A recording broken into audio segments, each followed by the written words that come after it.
வணக்கம் நண்பர்களே, நான் உங்கள் விஜயகுமார், இது எலக்ட்ரிக் எக்ஸ்பிரஸ் தமிழ்ச்சாளர்.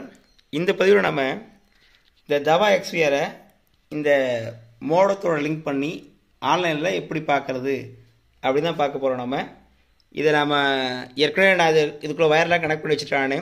ஸோ டேரெக்டாக நம்ம ஸ்க்ரீனில் பார்க்கலாம். ஸ்க்ரீனில் மெயின் மெனு போயிட்டு நெட்வொர்க் போங்க. இங்கே ஆஃப்லைன்னு சொல்லி காட்டும். அதாவது நட்டக்க இந்த நெட்வொர்க்கில் மேலே டிசிபி ஐபின்னு இருக்கும். இது ஆன்லைன் இருக்கான்னு பார்த்துங்க. பார்த்துட்டு கீழே P2P போங்க. இதை ஜஸ்ட்டு எனேபிள் அப்படி சொல்லி கொடுங்க. அதாவது இந்த இடத்த கொடுத்துட்டீங்கனாக்க இது டிவைஸ் செஷன், இதை யூஸ் பண்ணி தான் நம்ம மொபைல் ஃபோனில் பார்க்க போகிறோம். பண்ணிவிட்டு அப்ளைன்னு கொடுங்க. அப்ளை கொடுத்துட்டு ஓகே வெளியில் வந்துடுங்க. நீங்கள் மறுபடியும் பார்த்து சொன்னால் ஆன்லைன் காட்டும். இது ஆன்லைன் வந்துச்சு சொன்னாவே நமக்கு மொபைலில் பார்க்க முடியும், ரொம்ப சிம்பிளாக. ஓகே ரைட்டுங்க. இது எப்படி வந்து நட்டாக்க மொபைலில் பார்க்க சொல்லிட்டு மொபைல் ஆப் வழியாக மொபைல் ஆப்பு டெவலப் பண்ணி இன்ஸ்டால் பண்ணி பார்க்குறத அடுத்த பதிவில் நம்ம பார்க்கலாம். Right, okay.